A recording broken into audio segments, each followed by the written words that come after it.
Welcome to the MeidasTouch podcast. Ben, Brett, and Jordy. Brett, why are you cracking up on the beginning of the episode? Yeah, what's going on? Why are you laughing? So you never know where Ben's going to be broadcasting. Where in the world days. is Ben? Is Ben going to be in a stairwell? Is Ben going to be? I don't know. Ben, where are you? Okay, who's sponsoring the podcast today? Is it sponsored by Stairwells or is it sponsored by someone else? So I normally record the podcast from the home kind of living room area, which is the backgrounds that I decorate. There's just people walking in the background. Incredible decorations, by the way. Fan favorite decorations. Fan favorite decorations. But my internet went down and my power went down today. And so I had to make a game time decision as we're recording this of where I do the recording. I knew there was a bagel store about a mile down the road in a town over because our whole town had power down. So I went to the bagel store, set this up, and so far so good. There's a lot of people around me. I could kind of tilt it for everyone to see actually where I am for those watching. I'm not just going to let you slide with that. You are the most frustratingly dumbest, smartest person I've ever fucking met.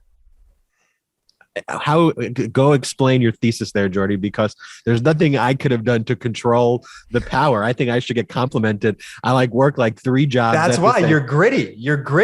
It's a compliment. I complimented you. You shouldn't be offended. That was a compliment, Jordy? Yes, starting with you shouldn't be offended. Okay. Correct. Ben, you are the dumbest person. That was a compliment. I was complimenting. Dumbest, smartest person I've ever met. I appreciate it. My 2022 New Year's resolution is going to be I got to win back favor from the Meidas Committee. I don't know what's happened over the past few weeks. I don't know if it was me recording in Miami when I was there, but I've just been noticing. I've said it time and time again.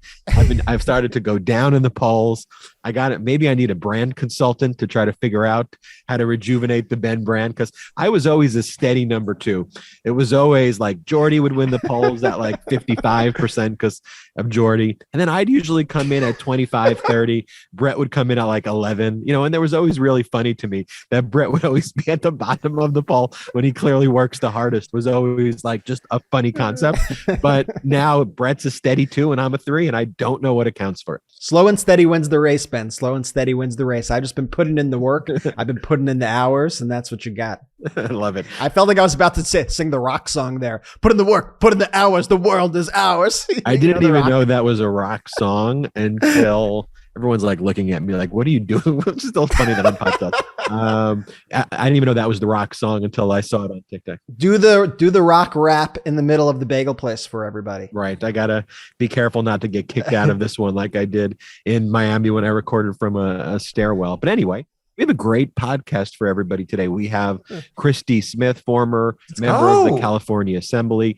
She is running against Mike Garcia in what was California's 25th congressional district, and now it is with the redistricting California's 27th congressional district. This is a very important race. Christy Smith ran against Garcia previously in 2020 in the general election. This was after Congresswoman Katie Hill gave up her seat. There was the special election that took place between Garcia and Christy Smith. Garcia won that. But then in the general election in November of 2020, Christy Smith fell short by just 333 votes. Her opponent, Mike Garcia, was pro-insurrection. Literally, I think he's an insurrectionist. I need you to find me 334 votes for Christy Smith. Garcia is an insurrectionist. On January 6th, he tweeted 1776, I remember. Yeah, he was encouraging the insurrection while it was actually taking place. He's also not just for banning abortions, criminalizing abortions, putting women and childbearing persons and locking them up in jail for basically life sentences in prison, is what this psychotic Mike Garcia believes. He's also against contraception. We're going to talk to Christy Smith about this real sicko who she's running against, who needs to be removed from office and probably put in a mental institution, right? Anyway, Brett, Jordy, how you doing otherwise? I don't know how I'm supposed to go on from there, except we could talk about some other sickos out there, because I'm sure by now everybody has heard the Joe Manchin news. Joe Manchin goes on Fox News Sunday yesterday in order to just torpedo the Build Back Better Act. He goes on and he basically said that he is not even leaning no, just that it's a no. He's done. He tried and he can't get there. He explained that he cannot tell what he's been doing at the bagel store. Can I tell you, that's a dog in the background. Let me tell you, I just have why I'm laughing. I just want to say I have the best girlfriend partner in the world in Sochi, and everyone knows MeidasTouch, but I just want to show everybody who's watching how supportive MeidasTouch is of the MeidasTouch podcast. Wow, that's some real support right there. She looks like she's like producing it. She's a producer today. She's totally. What is she doing over there? That's real dedication right there. Absolutely. Tell our listeners what's going on over there. So she's, in solidarity with me working from here. She's working from here as well. She helped. She helped get me one tea, and I finished it. And then I said, "Hey, can you get me one more tea?" And then she was like, "I'm not your assistant. What are you talking about?" Like, can you get me one more tea while I'm doing this? Anyway, sorry, Brett, to interrupt you. All right. Well, let's listen to what Joe Manchin had to say on Fox News Sunday, and then we'll discuss it after. Well, Brett, this is a mammoth piece of legislation, and I had my reservations from the beginning when I heard about it 5.5 months ago, and I've been working diligently every day and every minute of every day. I've been working on this, meeting with, whether it be the President Biden, whether it be Majority Leader Schumer and his staff, whether it would be with Nancy Pelosi, all of my colleagues, from all different spectrums of the political spectrum, if you will, from the right to the left. I've done everything humanly possible. And my concerns I had, and I still have these concerns, and where I'm at right now, the inflation that I was concerned about, it's not transitory, it's real, it's harming every West Virginian. It's making it almost difficult for them to continue to go to their jobs, the cost of gasoline, the cost of groceries, the cost of utility bills, all of these things are hitting in every aspect of their life. And you start looking at then you have the debt that we're carrying at $29 trillion. You have also the geopolitical unrest that we have. You have the COVID variant, and that is wreaking havoc again. People are concerned. I've been with my family. I know everyone's concerned. So when you have these things coming at you the way they are right now, I've always said this, Brett, if I can't go home and explain it to the people of West Virginia, I can't vote for it. And I cannot vote to continue with this piece of legislation. I just can't. And then also on that same appearance, he was asked about whether he was in favor of changing the filibuster rules for voting rights, and he said he isn't. Maybe play that clip as well, and then let's break down Joe Manchin's real, just complete betrayal. There's another push for voting rights and changing the filibuster in some way to get voting rights reform through. Are you open to changing either the rules or the structure of the filibuster to do that? Well, first of all, voting, just voting is the bedrock of democracy. We should all be concerned about that, Brett. It shouldn't be Democrat or Republican. As an American, and the democracy and the freedoms we enjoy, it becomes because we have an open process of electing our officials and believing and making sure it's secured. So we should be working on that together. And next of all, if you can make the Senate work better, the rules is something we've changed over the years. 232 years there's been rule changes. But there's never been a change with the filibuster, the rights of the minority. And I made no commitments or promises on that. I am working on trying to make the Senate work better, bringing bills to the floor, amending them, having debates, understanding, being transparent to the public. So the 60-vote threshold stays. You're in the seat of former Senator Robert Byrd from West Virginia. Yes. The 60-vote threshold stays under what you're proposing, maybe some exemptions or reforms. Is that what I'm hearing? What you're hearing is basically, can we work on the rules that make this Senate work, rather than the deadlock that we have right now? Everyone thinks that end all, do all is basically in the filibuster. It's basically in how we operate and proceed every day of the Senate, which we're not doing.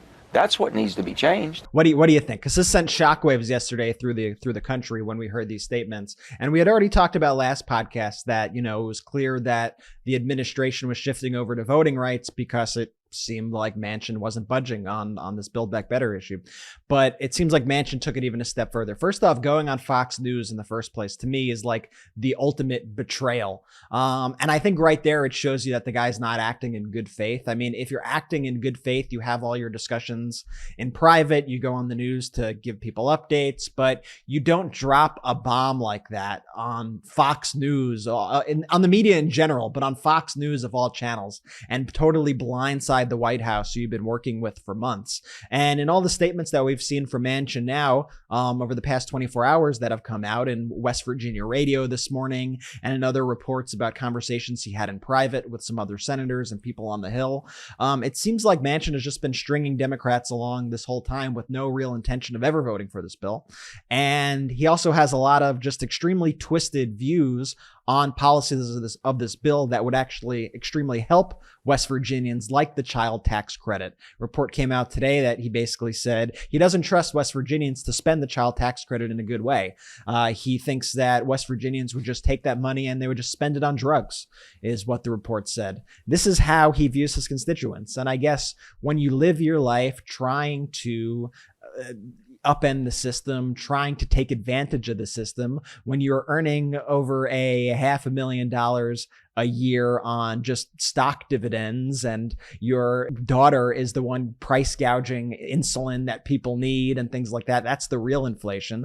I guess when you live your life like that, you expect that other people are also going to behave in a completely unethical way. But these are things that West Virginians need, perhaps more than anybody else in this country. And if Manchin has to do explaining about anything, he's going to have to go back to his state and he's going to have to explain to him why they're not getting child tax credits, why they're not getting universal pre-K, why they're not getting any of the benefits from this Build Back Better bill, which they all desperately need and want. I mean, by let's take a look at this Build Back Better and the absurdity of Manchin's position by the numbers. So West Virginia, where Manchin's a senator of, is 50th in childcare.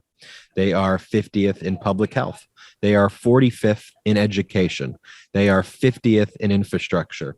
They are 48th in employment. You don't want to be the worst. 50th means bad. That is the worst of all 50 states. That means they're the worst in childcare. Then there's the number 350,000. That's how many families with kids in West Virginia are going to miss out on the child tax credit payments next month because of their own senator. Let's talk more about the numbers. The original $3.5 trillion Build Back Better had 56% support. That's a plus 22% support among Republicans in West Virginia. Republicans. So this was supported bipartisan in the state. And then even the most recent polls, the Data for Progress poll, shows significant, overwhelming support for the Build Back Better bill. But guess, here's another number, 1.5 million. That's Joe Manchin received more than 1.5 million from corporations opposed to Build Back Better bill. And that amount is likely to grow over the coming weeks, which seems to be, Brett, to be a little bit of pay to delay politics going on here. And then I'll give you this final number. You love this numbers. I'm just throwing out numbers right now. Ben, the numbers guy today. Then Joe Manchin represents 0.5% of the entire U.S. population. So it's less than a percentage, 0.5% of the entire U.S. population. But he is killing Build Back Better, which is supported by 70% of Americans. You know what? Let me just keep doing numbers. Let me keep spitting numbers for the podcast. Bring it on, keep it coming. Are you ready? Keep spitting numbers. Goldman Sachs lowered its forecast, its entire forecast for U.S. economic growth after Senator Joe Manchin said this weekend that he won't support the $2 trillion tax and spending plan that's at the heart of President Biden's economic agenda. Citing Manchin's no vote on Build Back Better, Goldman Sachs downgraded the entire GDP forecast for our country for the first quarter from 3% to 2%, and the second quarter trimmed from 3.5% to 3%, the third quarter from 3% to 2.75%. This one man torpedoing the economy for what? for what? To not help his constituents? I mean, it's mad at, and Ben Jordy, like his comments about this bill were all about, I don't think our economy is in good enough shape. I think we have too much debt. I think inflation is a problem. And this bill is designed literally to help those issues. Like all these Nobel experts, 17 of them, these Nobel laureates, have said that the Build Back Better bill will actually ease inflationary concerns in the long term and not do much to affect inflation one way or another in the short term. So that right there is a total blatant lie by Manchin. We talk about the debt. This is the guy. First off, the bill is paid for. Second off, the bill that he just voted on a few days before making the statement, the Defense Authorization Act, was $768 billion for a single year, for 1 year. And this is the, what is it, 1.75 trillion over 10 years,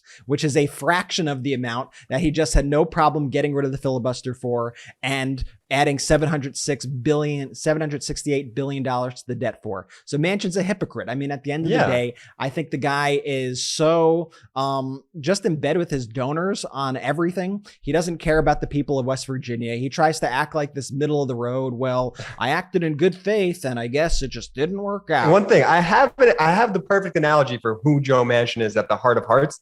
Just to break it down for y'all, Joe Manchin is like every deadbeat dad portrayed in a movie. Like he'll show up when it's convenient for him, but if it's important to you, you can guarantee that he'll let you down every single time. I'll, I guess, add to that, which is, I don't think that's a perfect analogy. I'll add to this. You know, Joe, the issue that I have with Joe Manchin is at the end of the day, it doesn't all come down to Joe Manchin. And Jordy, I'm not sure if you made this comment on the other podcast or just speaking to me and Brett, it all kind of mixes at this point. But if the Democrats didn't win Georgia and Democrats didn't take the majority, would we have even known Joe Manchin was basically a wolf in sheep's clothing, or, you know, or that he held these positions, or would he pretend, oh, it's just the Republicans going this way? So that's just kind of one thing. But at the end of the day, what we have to do is make Manchin irrelevant, because it isn't just Manchin as one person. Here's a good thing about Manchin still being a Democrat, which is important that he's a Democrat. Biden's appointed and confirmed his 40th federal judge. Without Manchin being a Democrat, that doesn't happen. For all the people who listen to Legal AF, the podcast I do with Michael Popak, you know how important it is to have fair-minded, pro-democracy judges on the federal bench and not Trump judges. And if Manchin becomes a Republican or an independent, you're going to have Mitch McConnell be able to do all of the bullshit that he does there. But here's the overall problem, though, I think, with Manchin, is that he was a bad faith actor in this negotiation. He constantly switched the benchmarks. He lied in the negotiations and said he supported these compromises. He went to the White House and said he agreed to these things. We believed collectively as Democrats that we were still negotiating someone who we could actually negotiate with. And that if we trimmed down a $3.5 trillion plan to a $1.7 trillion plan and took out all of these things because he asked, that we were negotiating in good faith. And finally, when we took out all of the things that he said, he's like, yeah, I can't support the bill I just negotiated down. And by the way, let me tell you also the evolution or the de-evolution of Joe Manchin. So I just pulled up an article from Business Insider. This article is from January 19th, 2021. The headline: Senator Joe Manchin calls for up to $4 trillion in infrastructure spending as Democrats are poised to control Congress. So Joe Manchin starts off the year calling for $4 trillion in infrastructure spending. Now, all of a sudden, you know, he requires it to be cut down. Extreme compromises made, 1.75 trillion, really gets just about everything he wants. Then at the end of the day, pulls the plug on it. I mean, there's no other reason for this other than that other people are pulling the strings behind Joe Manchin, that Joe Manchin really, he's kind of like, I got mine. What does anybody else need yours? I mean, I got my Maserati. I got my yacht. I'm chilling. I'm happy. And that's the thing that Joe Manchin is kind of banking on right now. He's taking it to the bank. And it's just, you know, it's incredibly frustrating and disheartening because people need these programs. And I don't want to give a pass to the 50 Republican senators who we don't even give any scrutiny to passing this thing. I mean, throughout throughout this whole process, Exactly. we talk about Joe Manchin, Joe Manchin, Joe Manchin, Exactly, Joe Manchin, yeah. but there are 50 senators who we don't even count on at all Exactly. to even take common sense steps to negotiate and to create bills and to join us on bills that will help the American people. And that actually ends up benefiting Republicans because we completely ignore them. Exactly. We let Joe Manchin and this Democratic infighting happen. And then Republicans go, oh, well, they're a mess. Why don't you come vote for us? Well, we're not a mess like they're a mess. And then people buy into that shit, which is the most frustrating part of it all, that you could sit on the sidelines, not do anything, and then you get rewarded for your inaction. You get rewarded for your obstruction. So it's not just Manchin. We got to be clear. It's the 50 Republican senators who refused and constantly refused to help the American people. Exactly. But let me bash on Joe Manchin some more because I'm not done yet. Manchin's made this fight like all about him as well. Like he's interpreting like the progressive wing of the Democratic Party and just pro-democracy folks who want to pass this legislation, like it's a knock on him. And I mean that because he went on his talk radio show today and he was talking about how he's from West Virginia and he's not going to buckle to what people are saying about him and he's not going to cave on his beliefs. But this has nothing to do with you, Joe Manchin, as a person. We don't care about you. We care about passing this bill for the betterment of society at large. So stop making this like it's the Democratic wing versus you solely, because that's not what this issue is. This issue is us trying to work with you, and we have worked with you in good faith. And just because you've now reacted in bad faith doesn't take anything away from us. And here's something I think we all need to do. Everybody take a deep breath. End of the year. I don't think it's the worst thing in the world. I do think this is devastating for a lot of families who are going to be relying on child tax credits and the benefits of this bill. But I don't think this is the end of the world. And I don't think this is the end of the road for Build Back Better. How would you guys proceed at this point? What would you guys do to try to get this over the finish line? I'm sure there is a piece of legislation. So one of the things that Ben, I know you suggested a few weeks back was, why don't we break this thing up into a million little pieces and then have each person vote on, okay, insulin, okay, childcare, just take it one by one. The issue with that, of course, is that we need to package this up in a way that so the bill gets through via reconciliation. And in order to get a bill through reconciliation, I think Democrats you got 2 stabs at that per year to pass a bill via reconciliation. And so you can't just break this bill up, and it also needs to have a budgetary focus. So that is kind of a great idea. I love the idea, but that's out of the question. So what else do you do? I think in my opinion, I think you need to just pare down the bill, get to the core of what we want to do. And I actually saw some people float some interesting theories about how to move ahead. I think one of the issues, and this is something that Joe Manchin expressed, and I just want to be clear, I don't trust Joe Manchin. I don't think he's a good faith actor, but this is Talking filibuster. No, so something that people have suggested is that a lot of the programs that are in Build Back Better are temporary programs. So, it's a, tax credit that lasts for a year. A lot of the programs are built in it like that. So what I've seen some people floating, and I think this is an interesting concept, is we're going to have to make some hard decisions. Let's decide what our most important priorities are, and let's try to make those programs permanent instead of making them you have to reauthorize the programs every year or two. Make them durable. Take that money, but turn it into durable programs. Instead of picking 11 things from your wish list, let's pick 4 or 5 and make it so that those programs last a really long time. I thought that was one interesting way that we could possibly move forward. But I mean, what do you guys think? So, yeah, I like that. I think, though, procedurally, a way to reform the filibuster, as much as I think we all want to abolish the filibuster, is to turn the current filibuster into a talking filibuster, so that if anyone actually wants to invoke the filibuster rule, they have to actually stand on the Senate floor and continue to speak and speak and speak and speak and speak to block it. And then when you basically compare and contrast that to these important pieces of legislation like child tax credits, and you see people speaking like Kevin McCarthy when he was a maniac that night. Yeah, exactly. And I think that at least exposes the people who are invoking the filibuster, that they have to actually have accountability. Now, that doesn't structurally change the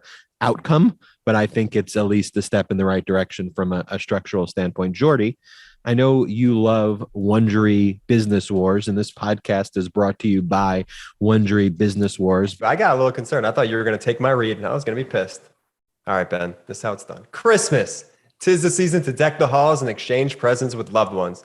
But over the past 10 years, a new tradition has emerged. binge watching, low budget, made for TV holiday movies. And the battle to get the highest rated Christmas movies gets more intense every year. The newest season of the Business Wars podcast from Wondery dives into competition between Hallmark, Lifetime, and Netflix. While their films may be full of goodwill and cheer, the war for ratings is downright hostile. Listen to Business Wars, Christmas Movie Wars on Apple Podcasts, Amazon Music, or wherever you get your podcasts. You can listen ad-free by joining Wondery Plus in the Wondery app. Jordy with the ash and pre. You're really, really good at it, Jordy. I mean, I practice that one. I think regardless of what the poll is, you'd probably still win it amongst the brothers, but you are an exceptional. Jordy could be bad at ad reads and he'd still be voted number one because that's how much Jordy is just adored by the Midas Mighty. But before we go to our guest, I just want to say about all the Manchin stuff, I just want to reiterate Jordy's point, which is let's make Manchin irrelevant. I mean, if we back out now and if we're like, all right, well, this one Democrat and these 50 Republicans are fucking us over. So what we're going to do now is we're not going to vote or we're going to vote Republican. I mean, you're just going to have more of this happen in the future. But if we get Democrats like Connor Lamb in the Senate, if we get Democrats like Tim Ryan or Val Demings in the Senate, then all of a sudden it becomes Joe Manchin. Who cares about Joe Manchin? Like that guy, the guy who from West Virginia, who gives a shit? Yeah. Guess what? If you don't like Joe Manchin, all those other Republicans are Joe Manchin and 10 times worse than him. So they're the real ones who are the issue. It's just that Joe Manchin has the D before his name. He's a Democrat, and we should want to make sure that Manchin remains a Democrat because I can't stress enough how important it is for the judiciary to have federal judges who are normal, law-abiding, pro-democracy people. Speaking of unapologetically pro-democratic, running against, I think, a self-professed authoritarian fascist supporter in Mike Garcia. I don't think Mike Garcia hides that aspect. Like, that's just who he is. He is a bad human being. This was the California 25th congressional district with redistricting.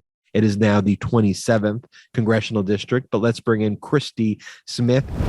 We are joined by Christy Smith, former California State Assembly member, but right now is running in what was the California 25th Congressional District with the redistricting, should be the 27th Congressional District against Mike Garcia. Listeners and viewers of the MeidasTouch podcast will know that this was also Congresswoman Katie Hill's seat that she had before the special election.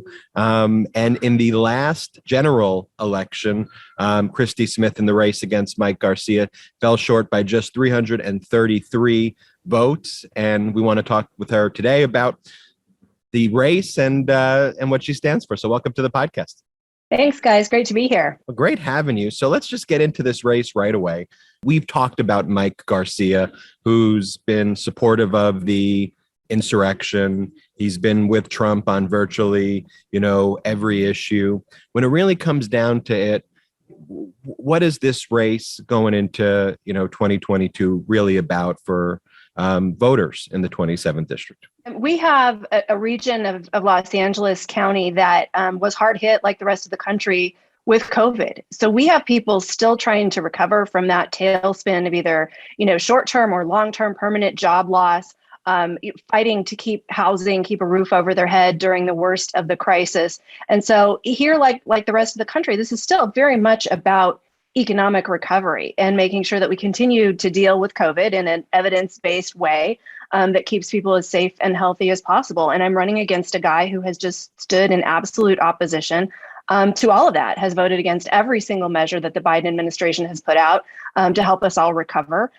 Continues to kind of poo-poo public health guidance, kind of gives a wink and a nod to, oh yeah, I'll have a mask on, but 90% of the time has it down below his nose. Isn't so sure about vaccine mandates. In fact, at one point was threatening local school board members if they leaned into supporting Governor Newsom's mandate. So this is not somebody who is thinking or working with my community's best interests at heart, and it's time for him to go. I mean, literally on every single issue that matters. It's not hyperbole. This Garcia, he's against literally everything that matters to people in the district. Yet, and there are people like Garcia in other areas as well. Like, but how do you connect that to the actual voters? To be like to me, it should just be undisputed. If I'm a voter, I'm like, wait a minute, I see what this guy's doing. Every issue he votes against me. Why do I keep voting for him? Like, how do you connect that message though with the voter and just say, look at this guy, he's against you? Yeah, no, absolutely. I mean, I think plenty of bandwidth there for us when we really are into the general election campaign and talking about all of the wrong and the bad votes that he's taken. One of the things I'm going to do differently, though, is, fingers crossed, will be to just have direct town halls.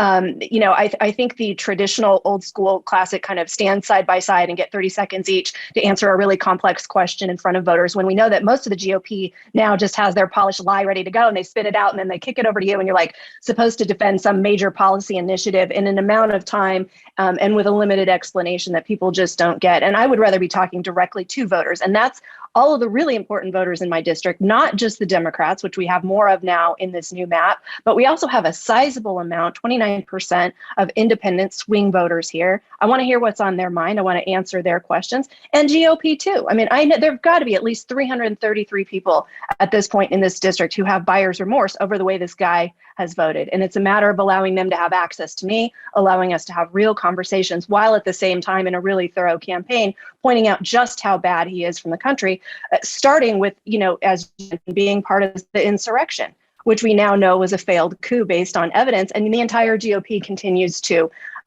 completely deny that. So there's plenty to stand on. It's going to be a matter of which ones we pick to hold him accountable for. But really, for me, it's the votes that he has taken against the people in this district that matter the most. We talk about presidential elections have massive consequences, and really nowhere is that felt more than with the composition of the Supreme Court. There was oral arguments recently in the Mississippi Dobbs case, which, based on the questions that the judges were asking, based on the composition of really a 6-3 radical right controlled Supreme Court, definitely a 5-4 radical. Roberts leans conservative, but we'll see where he sides. It appears Roe v. Wade is going to be overturned, or perhaps the best result, and it's horrible to even say that outcome of the case, is that abortion's being banned after 15 weeks.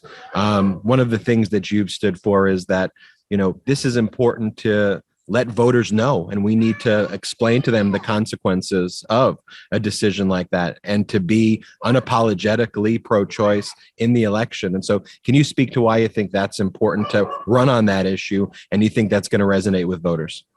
Absolutely. This district, again, like the rest of the country, our polling shows that well over 70% support access to abortion as defined in the Roe decision. So at a critical time like this, where the economic circumstance, particularly of women who were more impacted by COVID than men, because largely they were the ones stepping out of the workforce to take care of young children who couldn't be physically present in preschool or in K-12 education. At a time like that, to say now is when we're going to completely roll back women's ability to determine their reproductive destiny is absurd. But we know this is a mission that insidiously the extreme right has been on for a long time. And their justification will be, well, it's about sanctity of life. Well, I call BS on that, because if we were talking about the sanctity of life, especially during the COVID crisis, we would be talking about getting shots in everybody's arms. You'd see the entire GOP standing up for that. You would see them standing up for food support and getting a roof over everybody's head, and maternal health care, and a universal health care system. So really what it comes down to is control. It's about a flexing of that muscle, a flexing of the fact, as you pointed out, that there has been this extreme right takeover of our Supreme Court, which I've never seen in my lifetime as politicized as it is now, thanks to Mitch McConnell and his maneuvers and complete defiance of the rules of the Senate, or manipulation of the rules of the Senate, to get a couple of these nominees on there. And I think the American public is sick of that. They're sick of the abuse of our institutions, and they are sickened by the idea that we are going to roll back decades of progress on an important issue like this. So it's going to be an issue that resonates particularly. And again, I'm hoping this court doesn't go that far. I'm hoping that Roe stays intact. But every indication, as you said, based on the arguments given during Dobbs and the questions that were asked, they're looking for ways to go there. and roll it back to the state. So we will definitely be talking about it in this race, especially because I'm running against an opponent whose first act on getting to Congress was to sign the discharge petition on the what was it called? On the Born Alive Abortion Survivors Protection Act. Again, one of these like draconian things based on complete Republican hyperbole about late-term abortions that don't occur nearly as often as they think that they do, and usually they're for very good reason. But you know, he's part of that move that is really about controlling women, controlling our options, and grandstanding on a political issue that has nothing to do with the real challenges that we're facing right now. And do you think that could just be messaged, though, very clearly? You know, one of the things the Republicans do is they make up these issues, but have these incredible fear tactics behind it. Why can't a Democrat, you know, basically just say to female voters and childbearing person voters that guy, Mike Garcia, that man, he wants to lock you up for your right to choose. He wants to lock up your doctor. He wants the government to get into your private decisions, and he wants to lock you up and just run on that like message. He wants to put you in jail for being a woman. Yeah. You know, I don't disagree. Like, look, there's this whole debate right now about whether Democrats have a messaging problem. And I want to say a couple of things about that. Yeah, if we're doing, you know, a mailer that's going to somebody's house or a 30-second spot, we're definitely going to refine that messaging. And it's going to be a short, quick punch like that. But we can't fall into the trap of minimizing some of these significant and important issues into a 10-second soundbite because it's what the GOP does, right? Because they are diminishing and demeaning Americans when they do that. Americans are much more thoughtful than the GOP gives them credit for. And we need to stick to that and realize that it's important for us to keep discussing all of these issues, whether it's social justice or race or abortion access, as we do. And we know that Democrats campaign in paragraphs and the GOP campaigns in slogans. But we diminish all of our capacity to have these brighter, smarter, more conversations when we sloganize everything. So it's definitely got its space in the campaign environment. And in a lot of ways, especially now, we need to, as Democrats, be more punchy about it. But we also need to be thoughtful about allowing people into the bigger conversation and not demeaning their intelligence in the process. I think one of the things that separates you as a candidate is that you've decided to make this a centerpiece of your campaign. I mean, why do you think abortion access, why do you think it still seems like a little bit of taboo for a lot of Democrats to really say, this is our issue, we're going to run on it, this is a winning issue, and we're in the right here? Yeah, I think it's a couple of things. I think first and foremost, we still have a really uncomfortable relationship with sex and human sexuality in this country. And it pours over in this issue. And when we're talking about anything in the LGBTQ plus rights arena, it's because we just have that level of discomfort. So that's one thing.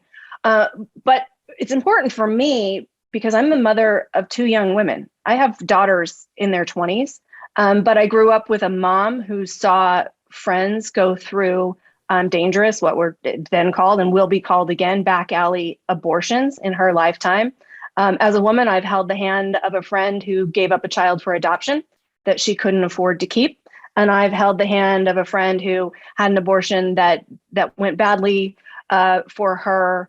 And she had medical complications because she didn't get it from a provider, you know, that was keeping her safe. And all of that speaks to our greater need to protect and defend the right as granted under Roe to keep women safe. As I said in a speech at the Women's March this year, I will be damned if I nearly died having my own daughters, only to see them be rolled back to second-class citizens who can't make those decisions for themselves. And so, you know, in my own life with my first daughter, she was born very preterm under really strenuous medical circumstances. I had eclampsia that caused me to have seizures. She had to be delivered to save my life because my blood pressure was so high.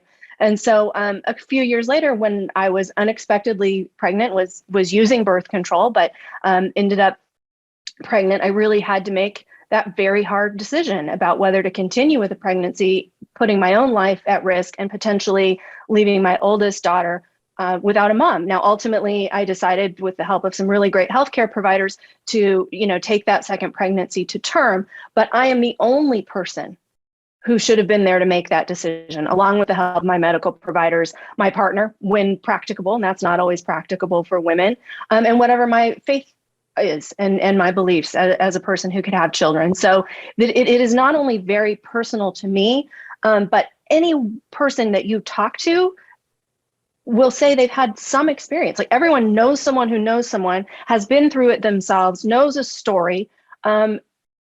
We have sex in this country. People get pregnant. It happens, and we need to stop treating it as if it's about morality or anything other than the conditions under which people in this country get pregnant and have to face this really tough decision.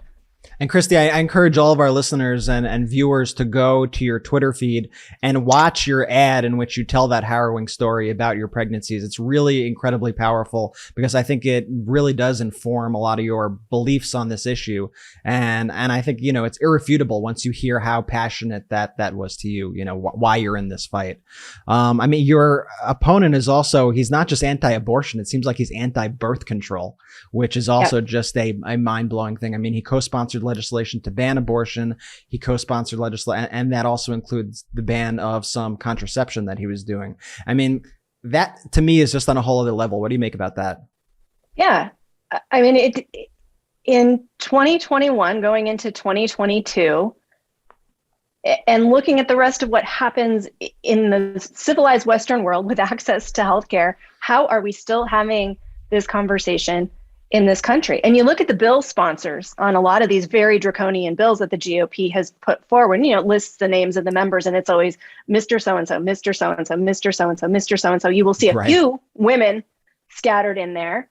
But I tell you what, and some of these guys, frankly, if they could take a basic anatomy and physiology test and pass on how it all works, then they might have a better option of having a seat at the table and having that be meaningful. But fundamentally, again, this is about control of women. And there is no medical decision in a man's life that the government would deem worthy of them making a decision about. It fundamentally goes back to what feminists have been saying for decades. This is about control of women and their sexual freedom and their freedom to participate in the economy based on the fact that they can't make their own reproductive healthcare choices. That's really where the GOP is. And we're on that very slippery slope. So yes, if they are successful in getting Roe overturned, next they're coming for birth control, then they're coming for gay rights, and it will go on and on and on. And you can't forget, voting rights is lumped in there too. All of these are conversations about power and control and not about what's right for the majority of this country. Let's talk about voting rights. Voting rights is a hot button issue. Maybe we should first back up just a second and let's talk about Build Back Better, because I think these two tie into each other just a little bit. What did you make of Joe Manchin's statements on Fox News yesterday about Build Back Better? And what do you see as the fate of Build Back Better going forward? Yeah, a couple of things about it that immediately, kind of strike you as insidious is the fact that the White House was given very little heads up and then he goes on Fox News to do it. I think that just speaks volumes about where we are with Senator Manchin at this moment. I don't think he was, working in good faith with the White House on negotiating for this bill. Comments that are coming out that his colleagues are talking about today, where he worries that the child tax credit will be used by people to buy drugs, and there should be some working component attached to it. Yeah, it's a tax credit. So you're talking about people who are already working; they're just working poor. Right. And that bill had already, just the tax credit part, had pulled 3 million American children out of poverty. And as someone who comes from education and sees in real terms what poverty can do to a child's educational options, I am furious with him. And people have argued, well, if he leaves the party, then he moves to the Republican side or caucuses with the Republicans, then Mitch McConnell is in control. Well, is Mitch McConnell really going to be doing anything different than the obstruction he's doing right now? It's very, very frustrating. And why aren't we asking the big question in Democratic terms about what does it mean when one guy elected from West Virginia by 290,000 people can pull the rug out from under the millions and millions of people who voted for Joe Biden and his agenda? That is a bigger question that we need to be asking and talking about. And same with voting rights. All tied up in that is this notion that you have this very small handful of people acting against the will and the best interests of the American people when there is broad bipartisan support amongst voters for protecting voting rights. Because I tell you what, it doesn't only take away the right of a Democratic voter when you limit access to the ballot box, when you limit the ability to get a vote by mail ballot. There's Republicans who are going to be swept up in that too. So Yeah, we're at a really tough moment right now with, unfortunately, a lot of people in DC who are woefully out of touch with their districts and with this country. And it's shameful. And if you had to pick one, and because, we have to kind of prioritize legislation now, would you say, let's keep fighting for Build Back Better, or would you say all speed ahead, voting rights is number one, name of the game? I would say voting rights is next, and then we got to step back into Build Back Better. We don't have the luxury right now as a party to not be able to walk and chew gum at the same time. We've got to do both. Both are equally important, but I would say voting rights headed into 2022 and 2024, looking at what the GOP is signaling they want to do in the next two cycles, we cannot afford to marginalize any voter in this country. Everybody's access has to be protected. So that's first and foremost, but we've got to get back to Build Back Better, because as I said, most Americans are still suffering from the devastating economic impacts of COVID. And if we don't put a floor under them, they're going to be in really bad shape, and that's unacceptable. Right. And Christy, shifting gears here a little bit, we have a gun violence and frankly, a gun control problem in this country. I mean, recently on TikTok, there were credible threats made around like a national shoot up the school day, like something crazy like that the media picked up on, luckily. But like, what can we do about this? Because as a mother yourself, this is scary. We have a younger sister who's in high school. These are scary times for kids in school. Yeah. So I was, prior to being in the state legislature here, I was on a school board for almost a decade. And so kind of saw post Sandy Hook, the first generation of kids who unfortunately had to take part in active shooter drills. And it is devastating to see a 5-year-old, someone it's their first time in elementary school. And one of the first things they do within their first few months of school is learn how to run and protect themselves in the event that a bad guy comes on campus with a gun. I live in a district where the Saugus High School shooting was not that long ago, and some beautiful young local people whose lives were lost. The shooter had a ghost gun, which is another area we've got to deal with. And our local high school students are still dealing with the impact of this. But between Sandy Hook and Parkland and the hundreds and hundreds of other mass casualty events, and let's call them what they are. These are not, we euphemistically say school shooting or mall shooting. These are mass casualty events happening in our country, and we are choosing to live like this because of a long-term now misinterpretation of the Second Amendment, which clearly says in it, well-regulated militia. None of these people were part of a well-regulated militia. They are part of a lawless, run amok system where too many people have access to guns freely, and guns that are weapons meant to inflict mass casualty. So we have to do something about it. I think moms in particular, you see, are pretty darn fed up. Kids through March for Our Lives and other organizations are pretty fed up, but it is the money and the resources of groups like the NRA and gun manufacturers that have to be brought to heel. Now, one of the things I've always said is, well, you want to, impact things politically in a very meaningful way, then you've got to change the balance of the scales. And usually that's financially. I would like to see us be at a point where people have to have liability insurance to own a gun, because that changes the financial equation for everybody in the country. So it would mean you'd have to be checked, you'd have to be licensed, you'd have to pay for the privilege and the responsibility of owning a gun, which people say there is absolutely a Second Amendment right there, but not without significant responsibility. And that's where we have failed to act, is in enforcing what that responsibility looks like. And the rest of the world looks at us and thinks, Mike, what is going on in the United States? When we end up on watch lists of other countries saying, don't travel there, it's a bit much right now. We are consciously making that decision. I don't want to see any more generations of kids grow up in a country where active shooter training just becomes part of the norm of their education. There's something really sick about that. And it's time we start talking about it like that. I mean, Christy, how sick is it also when you see those photographs with the Christmas photos with the members of Congress holding the machine guns with their kids holding, the AR-15s. Right. I mean, it's sickening to see that. One of the messages that we want to spread is like, we want kids to be holding books. We want kids to be, doing things that kids do, not holding, weapons of mass casualty, in front of Christmas trees. Absolutely. And all of that imagery, I guess, speaks to the base of those individuals who are doing it and what they really believe in. But they've also got to recognize that when they're putting those symbols out there, they're really saying they're okay with mass casualty events. They're okay with schools being shot up and synagogues and churches and marches and protests.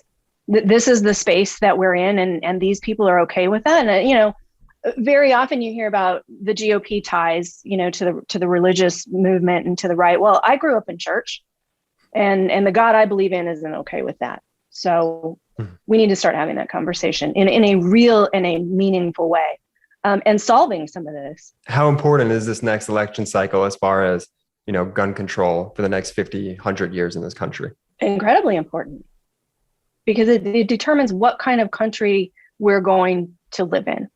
And it's interesting, the GOP terminology is always about take our country back. Well, back to what, really?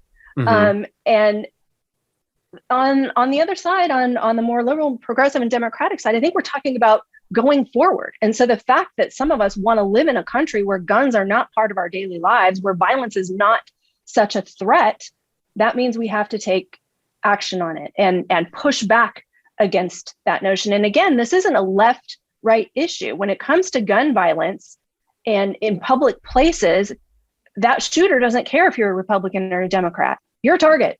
And then finally, Christy, what do you say to everybody who, the naysayers out there? It's a midterm election. You have the Democrats control the White House, and we all know in midterm elections what that means. Woe is me, pity us. We tell people here, you don't get it. Like the GQP, we call them the GQP, with the Matt Gaetzes, the Marjorie Taylor Greens, the Mike Garcias. That's out of touch with America. We could win this 2022 with candidates like you. So what do you say to those people? And maybe I'll refine it a little bit. What do you say to those 333 people in the last election, this time around?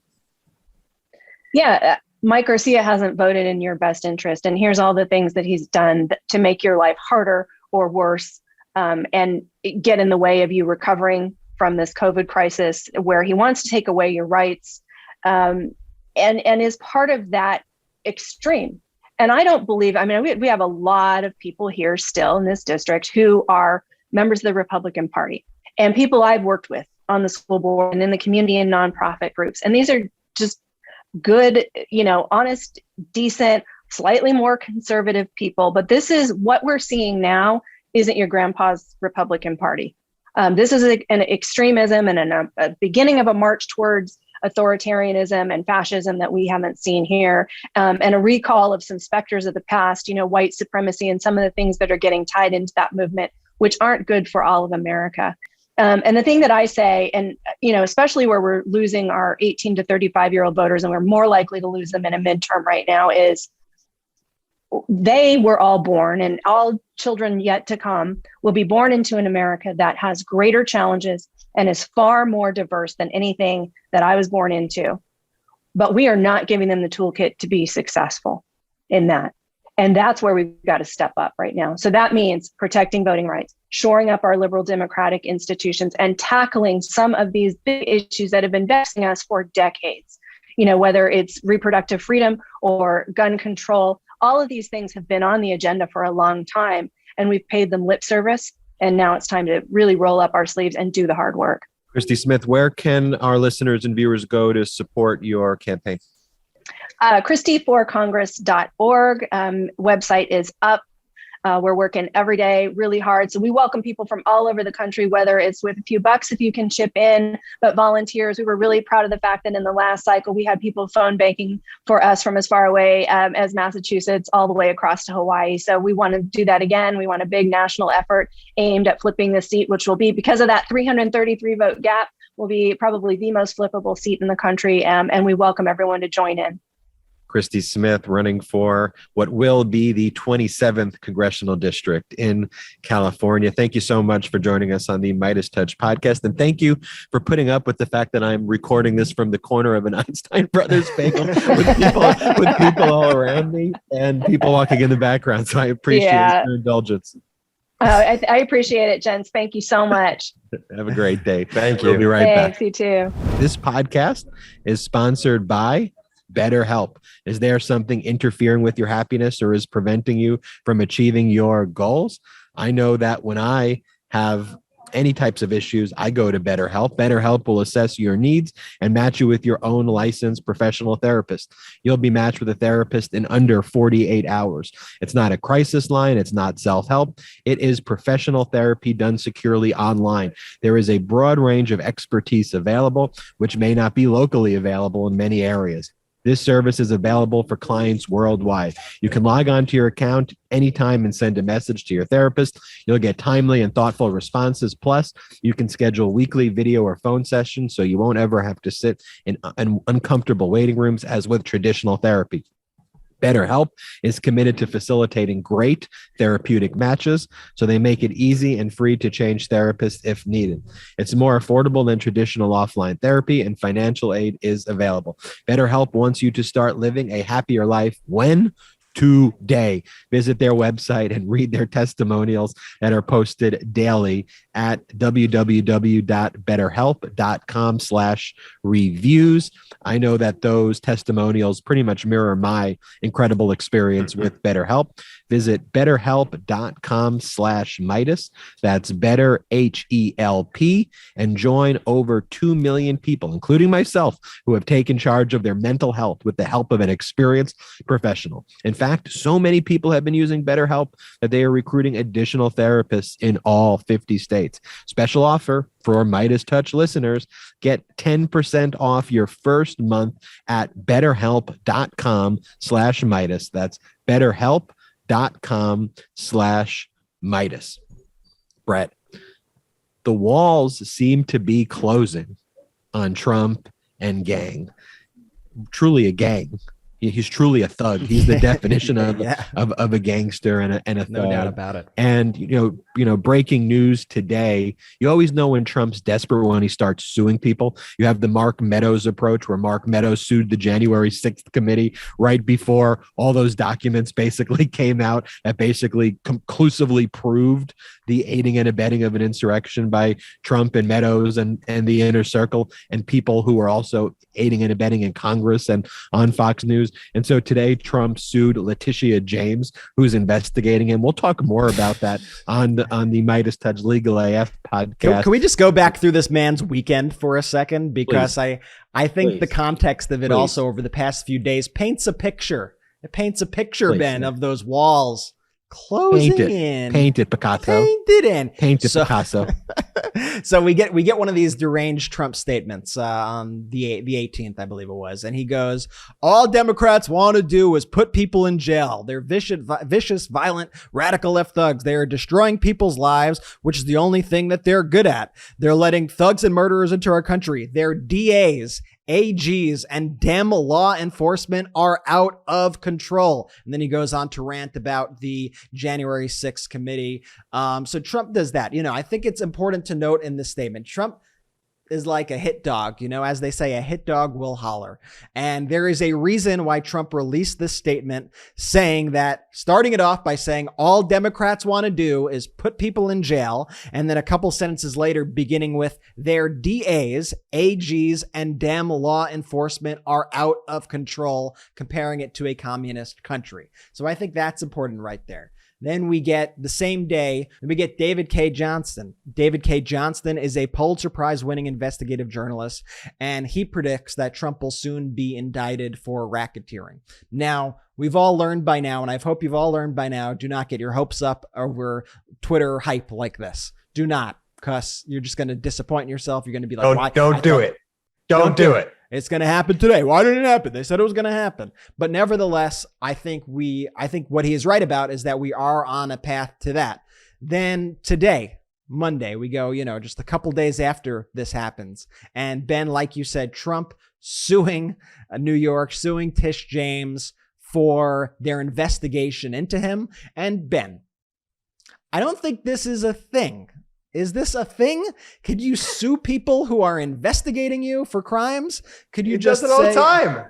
I don't think this is a thing. And a lot of people are saying, "Oh, this is how he's working the system. It's just another delay tactic. It's just gonna kick the can down the road." Ben, is this a delay tactic? Does this do anything to delay? And does this lawsuit have any merit whatsoever? It will do nothing to delay anything. It will go in front of a judge who will laugh at it. It's a sanctionable lawsuit. There's no basis or merit to it. The sole reason that he did it is so that he can issue a press release to say that he's filing a lawsuit and all of the criminal prosecutions are retaliation because he filed a lawsuit. And so he can raise money, period. It's not going to slow down a single thing. It's going to be subject to a very basic motion to dismiss. There's no cause of action here whatsoever, period. And then Tish James responded today. She fired back saying that Trump doesn't get to dictate where they will answer for their actions. She says it's frivolous, it shows desperation, and it will not work. She's right. Tish James. She's right. It's a perfect Tish James statement. is not. It's not going to be stopping the investigation. It's not even a delay tactic. So anybody who thinks it's a delay tactic, it's not a delay tactic. He can't delay anything. They're not going to stop the investigation. But I think it's clearer than ever that the walls are closing in on Trump. And I say this as somebody who never once thought during the Mueller investigation that Trump was in any legal trouble. That entire time, I never once thought it would lead to anything because Trump had control over the government. He had control over the DOJ, and he had control over the entire messaging apparatus also around that. And we saw that with Bill Barr, how Bill Barr manipulated the Mueller report before it was ever released to the public.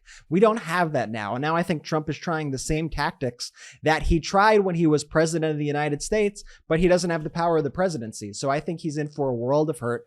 To me, if you're looking at me, and I'm not just saying this, I don't think it's a matter of if the guy gets indicted. I think it's a matter of when the guy gets indicted. They're not doing this to get Alan Weisselberg. They're not doing this to arrest Alan Weisselberg. That's not what all this is for. All the legalese that Liz Cheney's using in the January 6th Select Committee, she's not doing that to get the leader of the Proud Boys. They're gunning for Trump. They're coming for Trump because they know he's criminally culpable and he will be held accountable for these actions. He will be indicted. I mean, you could mark my words. I'm so confident. I'm so incredibly confident that the guy will get indicted. I don't know what happens after that, but I would bet a lot of money that this guy does get indicted, whether it's in New York or by the DOJ. I think the walls are closing in. I think he's in a whole lot of legal trouble. And I'm not even hesitant at it, even a little bit, not even a little bit. Let's bet. Let's bet. Let's bet. Let's bet. Let's bet. Me and you, not money. What do you want to do? Well, live brother bet right now. I mean, we're all rooting for the same bet to win. Oh, no, absolutely. Are you going to bet against it? Because I'd literally bet anything for it. I mean, it's a short. I think it's a. Jordy, where do you want to come in on the bet, Jordy? Let's bet a tattoo. I'm not betting a tattoo. I said what? Not telling you. Bet a tattoo. I'm not saying what actual item you want to bet. Whether we're betting a tattoo. Let's bet a tattoo. If it's not by next election, by 2024, a tattoo, regardless of anything. When do you think though? Okay, tell me the parameters. The bet's not even for you. The bet's for Brett, Mr. Confident Brett over here. I think Jordy just wants to get a tattoo. Is what this really? I do kind of really want to get one. You can get the tattoo without betting me. Just get a tattoo. Get a tattoo. Here's what it comes down to, Brett, and we break this down on Legal AF. We go into tons and tons of legal analysis. Again, everybody should listen to Legal AF. But what a lot of this comes down to is all of the courts saying to Trump, you're no longer the president. There aren't rules that protect former presidents. You are a civilian now. Those executive privilege, all that bullshit that you tried to cloak yourself in, which was debatable in the first place, you're not the president anymore. So those rules don't apply to you, period, full stop. That's what the analysis comes down to. And again, I agree completely with Tish James here. It really shows and reeks of desperation. And finally, I think we should close this show by reminding everybody to get a booster. I think it's really, really important that everybody not just be vaccinated, but get the booster. Here's the data by the CDC. And on the MeidasTouch podcast for Democrats, for democracy-loving people, we care about data. That's an important factor for us. And life, people living is important. Let me give you stats. Amongst the unvaccinated, there's 451 cases per 100,000 people. Amongst the vaccinated, there's 134 cases per 100,000 people. And for those vaccinated and boosted, there are 48 cases per 100,000 people. Let's talk about deaths, which is another important statistic. Amongst the unvaccinated, this is a startlingly high number. There is 6.1 deaths per 100,000 people for the unvaccinated. There's 0.5 deaths, 0.5, less than 1, 0.5 deaths per 100,000 for vaccinated. And amongst the boosted, that reduces to 0.1 deaths per 100,000. And I think you can almost pose the question like this. If you were in a group of 100,000 people, would you do this, Brett? I mean, Jordy, think about like this. And then I want to play this incredible video from what's his name? Tom Hartman. About Tom Hartman from his rebuke to someone who talked about being unvaccinated. But let me tell you this. Would you go to a sports stadium? Okay. Would you go to a game? 100,000 people show up at a sports stadium where you knew that 6 people were going to die at that game? Would you go to that sports stadium and you say, that's incredible perspective. Would you go to the stadium and say, here, 6 people are going to die. I'm going to go and watch the game. And they ask, well, could that person be my kid? Yeah, that person could be your kid. I'll guarantee you 6 people are going to die today.